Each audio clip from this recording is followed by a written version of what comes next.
Dalam nama Bapa dan Putra dan Roh Kudus. Amin. Allah yang penuh kasih,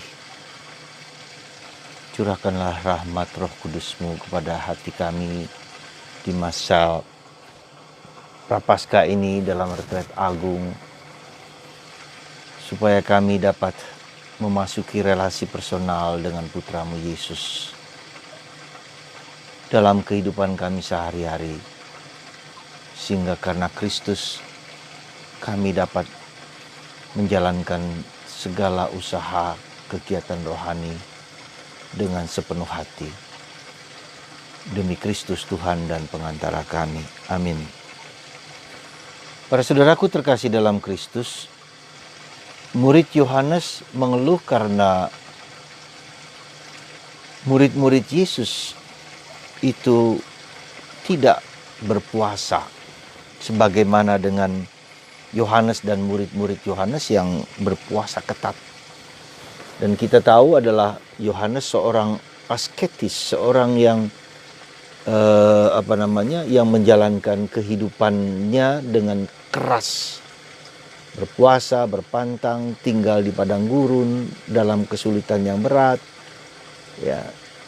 Dan itu tidak dilakukan oleh Yesus. Maka Yesus memberikan nilai baru, Dia memberikan makna baru dari pengalamannya itu. Ya, dalam pengalaman untuk menghayati hidup rohani dalam 3 aspek penting: berdoa, berpuasa, dan bersedekah. Ya. Jadi berpuasa, bersedekah, dan berdoa itu adalah bagian esensial dari kehidupan orang yang beragama. Entah agama Katolik, agama Kristen, agama Islam, Buddha, dan Hindu. Ketiga aspek itu merupakan satu hal yang harus kita dalami. Nah, disinilah kita lihat bedanya antara penghayatan orang Katolik dengan orang non-Katolik. Dengan orang Katolik, Yesus mau menekankan aspek relasi personal. Ya, seperti Yesus mengatakan, selama mereka bersama mempelai, maka mereka tidak perlu berpuasa. Tetapi ada saatnya ketika mempelai itu tidak ada, maka mereka akan berpuasa. Jadi apa maksudnya? Ada 2 hal yang kira-kira menjadi pertimbangan kita. Pertama, berpuasa, berpantang, dan bersedekah itu karena relasi personal dengan Yesus. Ya, relasi personal dengan Yesus. Yang kedua, ketika relasi personal itu dirasa menjadi kering, menjadi seperti tidak ada sama sekali kehadiran Tuhan, kehadiran mempelai itu, maka saatnya itulah kita berpuasa. Jadi berpuasa, berdoa, dan bersedekah itu karena relasi personal dengan Yesus. Karena Yesus menghendaki itu. Dan bukan hanya Yesus mendekati itu, kedekatan kita dengan Yesus membuat kita berani berkorban untuk berpuasa, untuk berpantang, untuk bermati raga.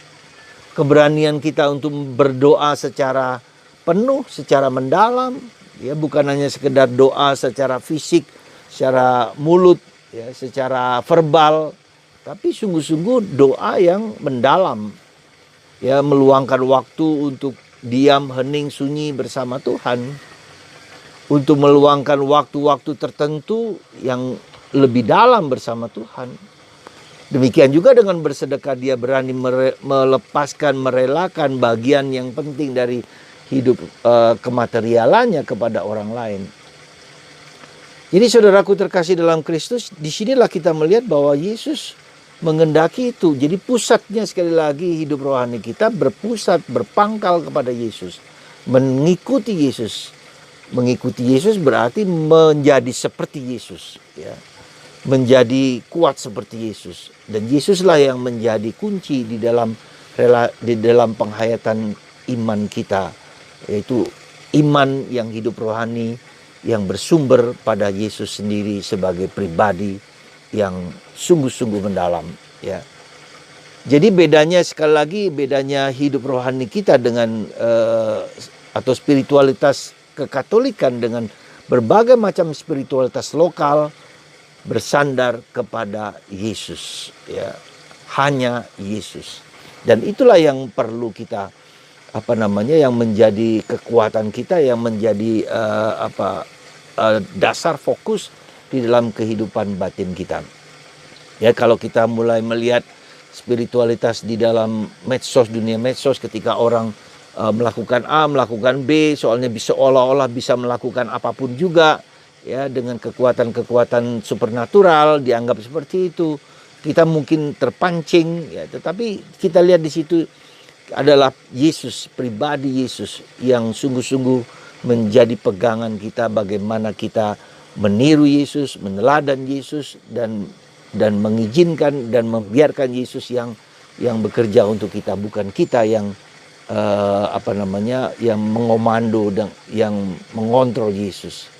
Jadi itulah saudaraku terkasih dalam Kristus, semoga puasa, semoga doa kita, semoga sedekah kita seperti Yesus, ya. Kita diajak meniru Yesus, meneladan Yesus, menghayati hidup kita seperti Yesus. Yesus yang berani mengorbankan waktu, tenaga, jam 3 pagi, ya, berdoa pagi-pagi buta, ya, di gunung, dia bermurah hati, dia berkarya bagi banyak orang, ya. Dia juga kemudian berpuasa 40 hari di padang gurun. Itu semua adalah supaya Tuhan bekerja dalam diri dia, supaya Tuhan melimpahkan rahmat kepada dia, supaya Tuhan yang menjadi fokus dalam diri dia, ya, bukan aku, ya Tuhan, bukan aku. Jadi di situ kita melihat bagaimana pengosongan diri, ya, penyangkalan diri yang dilakukan oleh Yesus, supaya dia menemukan apa yang sungguh-sungguh Tuhan kehendaki, yaitu kehendak Allah satu-satunya yang menjadi makananku, bukan kehendakku sendiri tetapi kehendak Allah. Semoga Tuhan melimpahkan rahmat dan berkat kepada Anda, supaya kita semua mengikuti Yesus, meneladan Yesus, dan Yesus menjadi fokus dalam perjalanan hidup rohani kita, dalam spiritualitas kita. Tuhan memberkati Anda semua, dan bagi Anda yang sakit disembuhkan, bagi Anda yang menderita dibebaskan dari segala penderitaan dan sakit. Tuhan memberkati Anda dan menyembuhkan Anda sekali lagi dalam nama Bapa dan Putra dan Roh Kudus. Amin.